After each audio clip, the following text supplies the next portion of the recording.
Hello lovely folks and welcome back. In this video we're looking at hemming the cuffs of your simple kirtle or dress. We're going to use a double turned hem and a whip stitch to secure it down. We're also going to have a little look at the option to add a bit of cord or braid just along the edge of your cuff there to protect it from wear.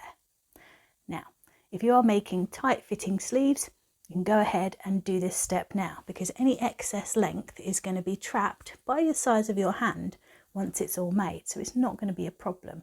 However, if you're making the looser sleeves because you want to be able to push them up for work and heat and all those sorts of things, then you may want to hold off on this step and come back and re-watch this video later on once you've got your side gores sewn in. I say that because if you try your garment on when it's still quite open at the sides, you're going to put quite a lot of strain on those seams and you could damage it, and I don't want you to have to do repair work before you've even got it finished. So it's no problem to come back and do this step later on. So whether you're at this stage now and you're ready to get going, or you've come back for a visit to finish it at the end, let's get going.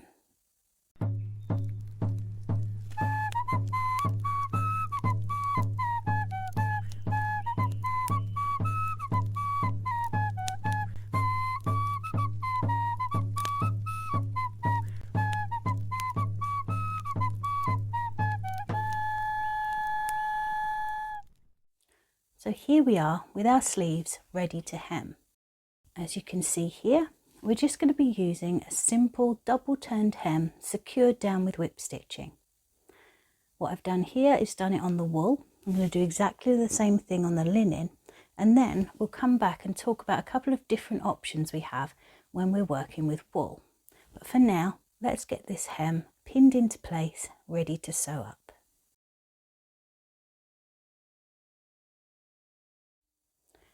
Here we are with our linen sleeve almost ready to pin back.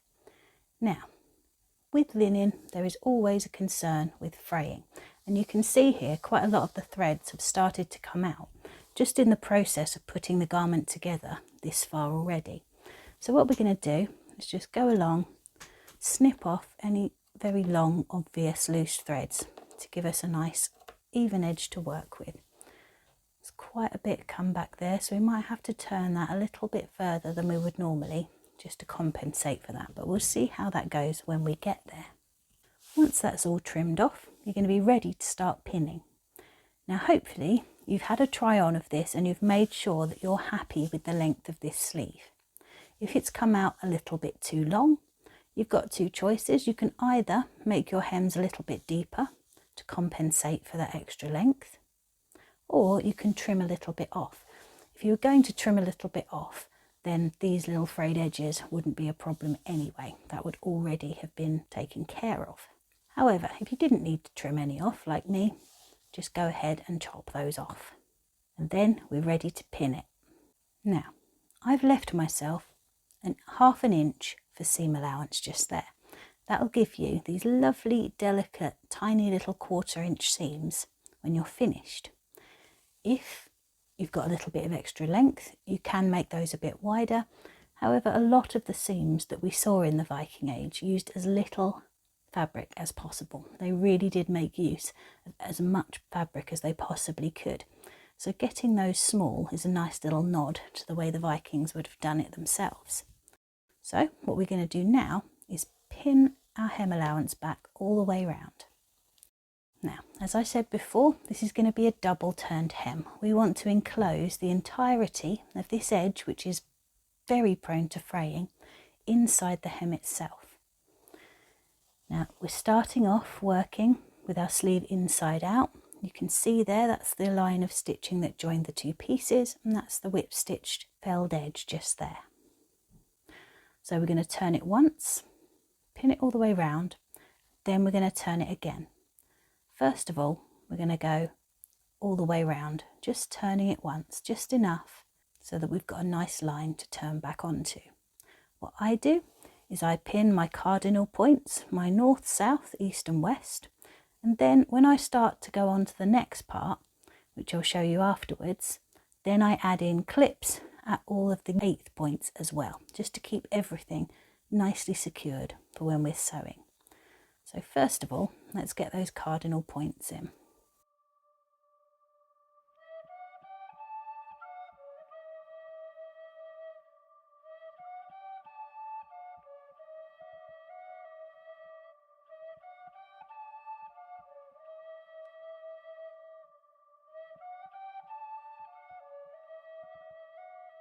So there we go, we've got our first 4 clips in place, and hopefully what you could see as I was going along is I'm just finger pressing that turn into place as I go. What we now need to do is start popping in the little clips in between as we fold it over and bring it to a turned hem.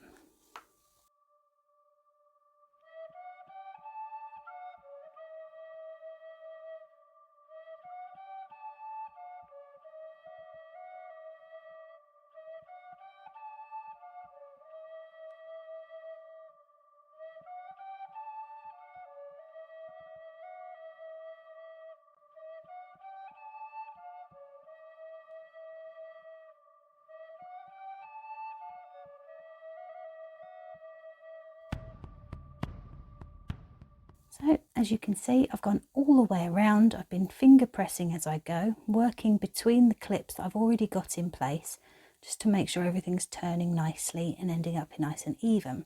When you get to this last bit, this can be a little bit tricky because you've got multiple layers here.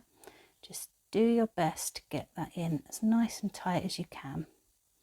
Give it a good press down and then pop the clip on.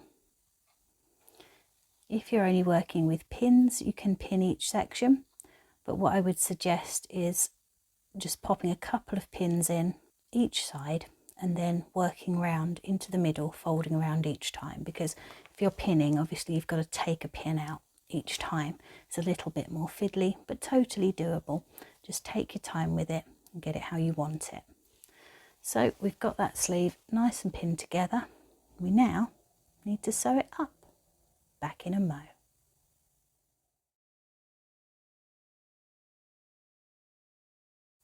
So we're going to secure this double turned hem with a simple whip stitch. Once again, nice little small whip stitches close together all the way around. I fixed my thread just here, just to that side of the turn. If you're left-handed, you might want to start the other side. What it means is if you find there's any excess that isn't sitting nicely, you can just sort of tuck it in at the end. Hopefully we won't need to, but it's always worth leaving that little space to the end just in case you need to make any adjustments. I've moved the clip that was on there just back to there so that I can proceed with this first section of the sewing. And once again, we're going to use this simple whip stitch to make a really lovely secure hem. This is part of the garment that is going to get more wear than almost any other. So it's very important to take it slow, keep your stitches nice and neat all the way around. Don't be tempted to just whiz around and get it done quickly.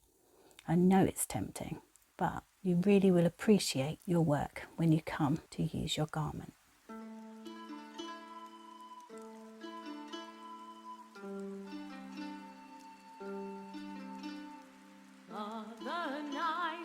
Mother night, sacrifice.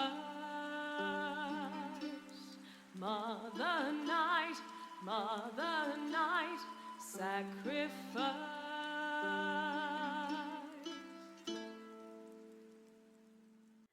Now we've come almost all the way around and right back up to where we popped this other clip again. So I'm going to take that off. You might want to just pop it on top of that bulge there while you stitch up to that point. As I said before, we've left that just so if we need to manipulate it at all to make it lay flat, we can, but thankfully it's all gone well and we don't need to. So we're just going to finish off these final few stitches.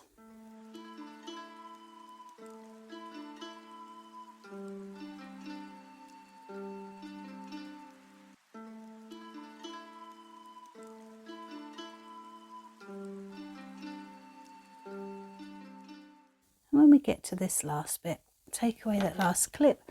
This bit can be a little bit tricky to sew through. Just take your time, making your stitches nice and small. may find that it's quite difficult to push the needle through this bit. But what I would suggest is you don't have to go all the way through the fabric for this bit. You can just catch that edge there, and then you're catching the very edge of the fabric. So it doesn't need to be massive stitches, it just needs to tack it down, because all of this is held nice and firmly in place with all of those little tiny whip stitches we did before.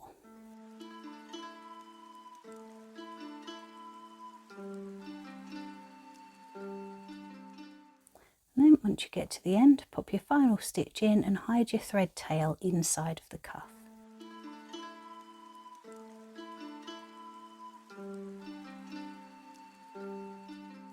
Sometimes I like to just go over that first stitch that we did one more time with a second knot, just to be absolutely sure it's not going to move anywhere. Then we pop our needle inside to hide the thread. Check we're happy that side.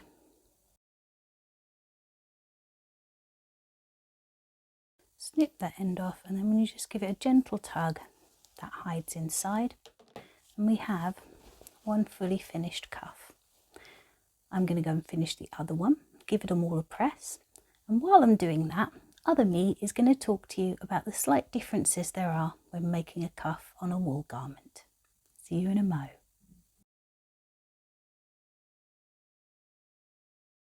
Okay, now while that me gets on with finishing the linen cuffs, we're going to have a little chat about what's different with wool. On this cuff here, you can see that I've chosen to use exactly the same method, but there are a few other things that you can do should you wish to. If I lay that out here, you can see that there's quite a lot of seam allowance there. I've left a little bit extra because this is so prone to fraying and because I wanted to turn it twice. However, what you can choose to do when you're doing your woolen cuffs is, instead of double turning it, just single turn it and then whip stitch along this edge here. You can use slightly larger whip stitches than you did with the linen hem, because you need to catch a few more of those threads. When you're working with a double turned hem, all you need to do is catch 1 or 2 threads of this turned edge to whip stitch it down. However, when you're working with a raw edge, you need to make your whip stitches a fair bit deeper to make sure that it catches enough of that fabric. This is quite tricky, this fabric. It does like to fray more than a slightly foldable wool does. So I think for the long run, I'd rather turn it. However, the other option, just as we did with the neckline, is to add a cord along that seam as you sew it. So just as we did around the neck, that cord would lay against this raw edge here. If I show you on the sleeve that hasn't been sewn, you're going to turn that back, lay the cord over that raw edge, and then bind it all together as you sew, so that that cord takes the wear that the rough cut edge would take if it wasn't present. That's one option.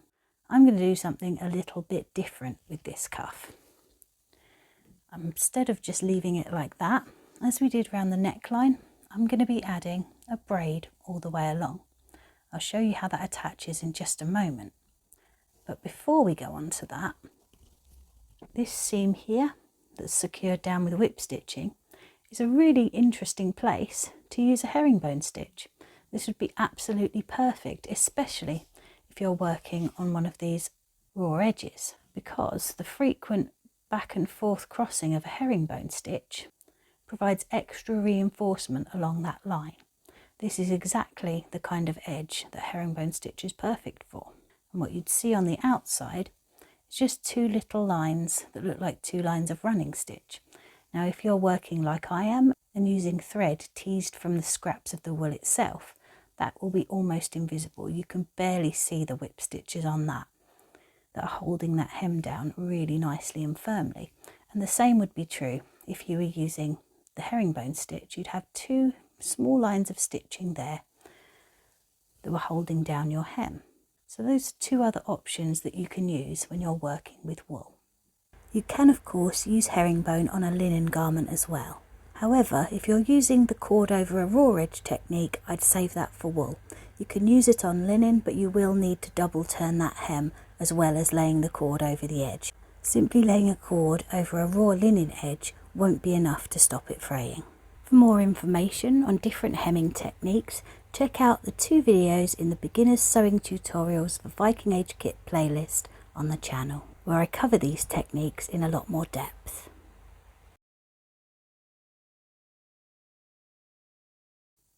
Okay, so the next thing that I want to show you is adding in this little bit of decorative braid. And we're going to be sewing this edge to edge right along where the turn is on the cuff, just to give that bit there a little bit of extra protection. This is a 4-strand whipcord. If you want to know how to make these, you'll find them in the Cords and Braids playlist. And we're going to be using a simple variant of whipstitch to sew this onto the edge, so that when you've got it the right way out, you won't see any stitching, and all you'll see on the wrong side is just a tiny little bit of the whip stitching just there. And not only does that add a nice little bit of decoration, but it also protects these edges from wear and tear. We know that this is something the Vikings were mindful of, and it's a really nice touch when things like tablet braid and silk are going to be way out of your price range. So let's get started. Now, when I make this bit of braid, I made each section for each arm individually.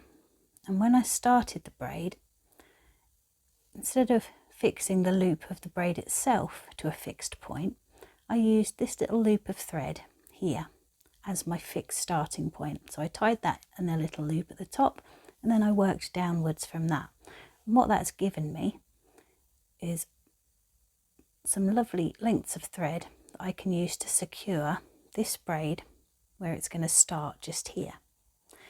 When I get to the other end, I'm going to have to feed all of these little bits in to hide the end of the join, but I'll show you that when we get there. So first of all, I'm going to thread my needle with one of these. Now, I want to find a place where it's going to be fairly easy to start and fairly easy to hide all the threads at the other end.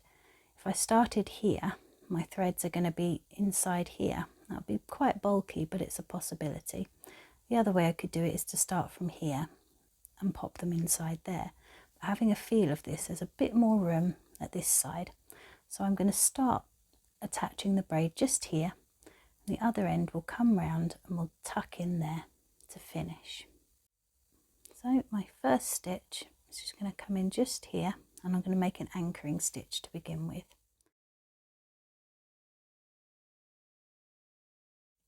Yeah, that's knotted in, it's not going to go anywhere. I'm going to do the same in a separate knot with the other one, just to make sure it's firmly anchored. With the second one, I'm just going to go back through the braid itself, down and out, making sure nothing's showing on the right side.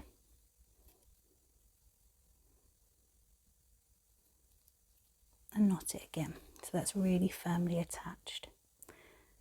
And once again, I'm going to hide my thread tails inside the cuff itself. Now I've threaded my working thread onto my needle, and this is long enough to go all the way around. You don't have to use a thread that goes all the way around in one go, but with this small of an area, it makes sense because there's not a great deal to do. So we're going to pop this again inside, come up to where we're going to work, tie the thread off just on the back side of this work, and then I'll show you how I modify a whip stitch so that it works well and looks invisible from the other side. There's a few different ways to do this. You're going to find which way works best for you once you've had a play with it, because everybody's hands are going to be slightly different, and what works well for me may confuse the hell out of you. So if this all looks really bizarre, have a practice, try some different ways and see what works best for you. If you're using a different kind of braid, this isn't the only one you can use. There are a few different options for braids that we have evidence of. There's different ways that you can attach this So if you have a look at the video that's all about placing and attaching your braids, you'll find the different methods in there, with links to lots of different resources for further study, should you be interested. So we're going to flip back over to our working side. And what we're going to do is have a look at the spin of the braid. Now I can see if I can catch that one down nicely. So I'm going to catch through the braid, and then I'm going to take my needle right into the top of this hem here. I'm not going to go either side, I'm going to come into the top, but then I'm going to pop out just a few threads down.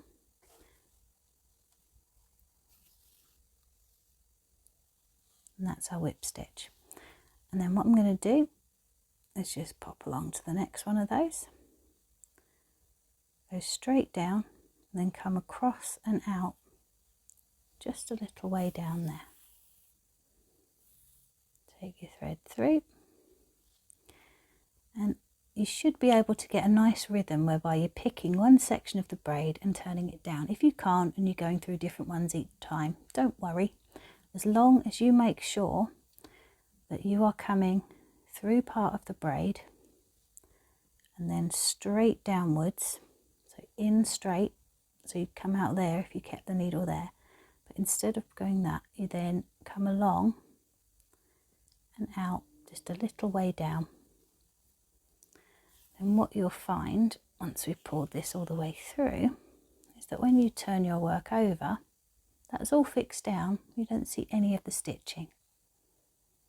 I'm going to carry on with this, go all the way round, and I'll see you in a bit.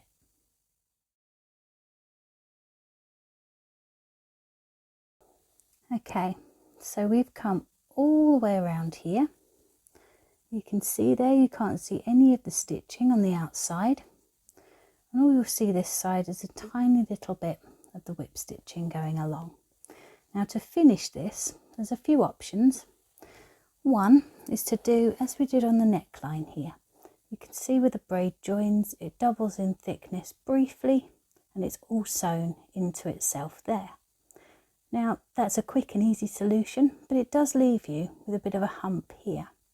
So what are your alternatives? Firstly, what you could choose to do is grab a little bit of the dark thread, tie a knot around there so that it's sealed off just before it meets up here. And then what you do, once that's tied a few times round, is snip it off, lay it in like that. Use your normal thread until you get to the join, and then just go over each side of the join with a few little whip stitches. That's one way to do it, but it does leave a slight vulnerability there. So if you're a little bit worried and you want to take the time to do this so that it all becomes really neat and tidy at the end, there's another technique that you can use. Now this does take a little bit more time. I'm going to show you how I do it now. What I'm going to do is have a look here. That's going to lay to there. So that is the last bit of the braid that needs to remain secure. I'm going to pop a clip on there so that nothing's going to move. And then what I'm going to do is unpick the braid to that point. And then we're going to take each section of the braid separately, weave it into the end there and tie it off inside the cuff here. And that means that you won't see any of the securing stitches, and this will just look like it meets up, or it's a continuous piece, or as close as we can get it. It is fiddly doing it this way, but I thought I'd show you so you've got the option if you choose to do it. You can use it with any of the types of braids really that I've shown you on the channel before. I especially like doing it with the shoulder hand braid because you can just double over the colours and weave it all in and it looks nice. So I'll get on with that now. As you get very close to that clip that we've popped on, you might want to use a needle just to do the untwizzling with, just so that you're definitely only moving the sections that you want to move a piece at a time. As I said, this is fiddly and it does take some time to do, but it's up to you to decide if you want to do this method or use one of the simpler ones. We are almost there. Just and do those last two, and then we're going to have a look. So that's looking absolutely lovely. Now on the right side we've got more of this dark thread showing, so we're going to use one of those as our last thread, because it may be that we just need to wrap over once to get everything nice and neat. So we'll stop there, and then what I'm going to do is start weaving in these ends. Now when I made the braid, I tied them off into groups so that we've got sections to work with. So my first one down is going to be this one, and I'm just going to take it down into the gap there.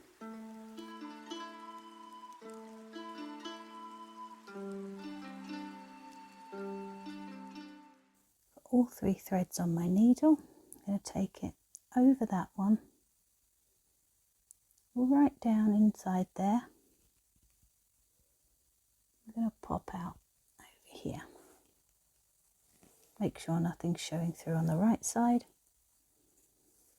Very carefully ease that through. Should be able to take that clip off now. Gently tug it until it's tight. Now if you look here, I hadn't yet sewn this braid all the way along. I left us a little bit to play with. I'm just going to pop the next stitch in now while we're here, so that I know this bit's not going to move about.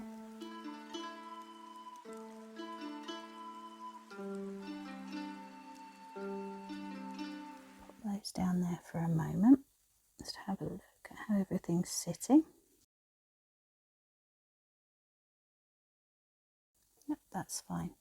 I'll rethread these to tie them in again later on. Now we decided we were leaving this one forwards, so the next one we're going to do is a dark one.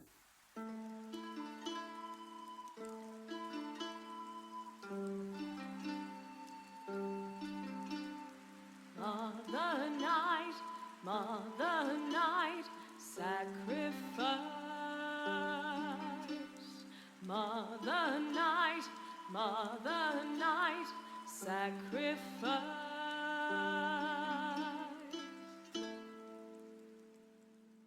So we're going to go down right at the point of the braid there, pop out just there.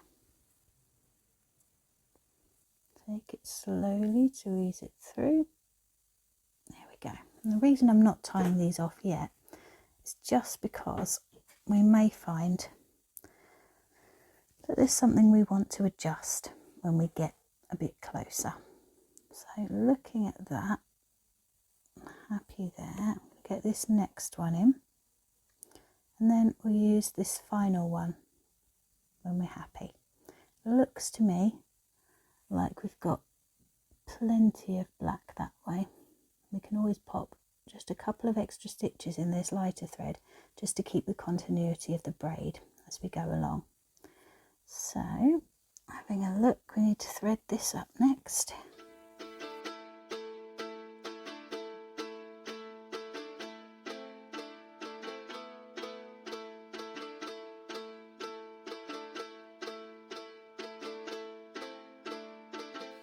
And this one, we're going to go through the braid and out to the back.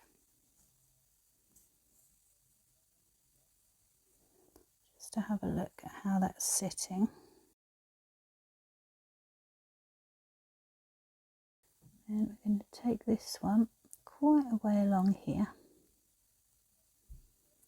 just to give us some space between each part that we want to tie off. Check from the front to make sure nothing's showing.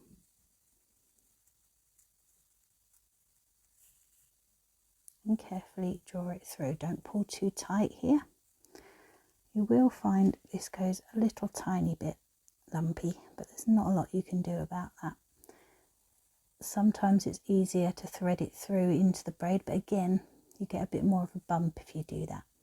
So it's entirely up to you, and it's worth having a play with this because it's going to be right underneath. You're not going to see it terribly often. And if you're unhappy at the end, you can always go along and bind a little section of it as well. And there. Now we're going to take our last one in. So I think that needs to come down that way just to cover up that extra bit of brown there. And then we should be good to finish.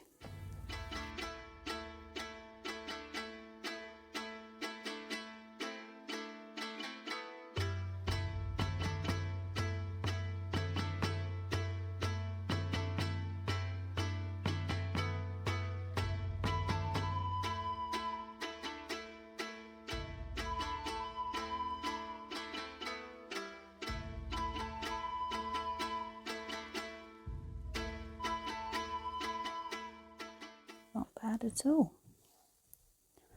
So we're going to leave that there for a moment. I'm going to grab our other thread again. Just going to pop the final stitches in. They're going to hold all this on and together.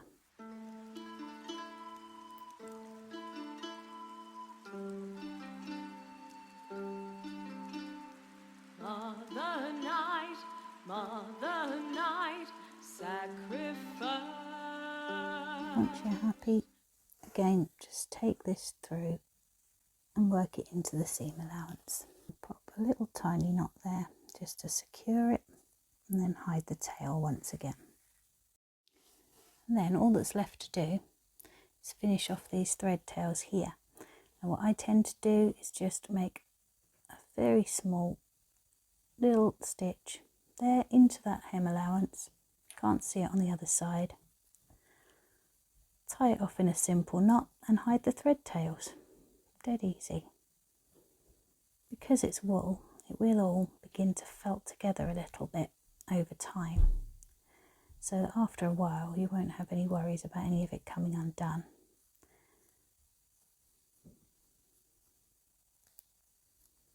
It can be a little bit difficult to persuade it to come through.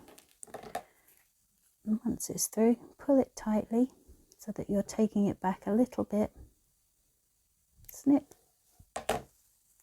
rub, and the end disappears, and all you're left with is that single stitch. I'm going to do these others, get them all tucked in and away. I'm going to finish off all the rest of the stitching, and then in just a little while I'll be back to show you what they all look like when they're finished.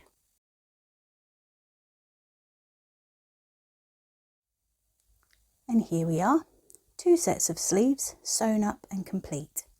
We've got our linen sleeves, which just have that simple turned edge with a whip stitch all the way along both sides. Lovely and strong and very simple to do. And then on our woolen garment, we've got the same turned edge with those whip stitches all the way along, with the addition of a braid just edge to edge along the edge of the sleeve to give it a little bit more protection and a nice little interesting detail to match the neckline there.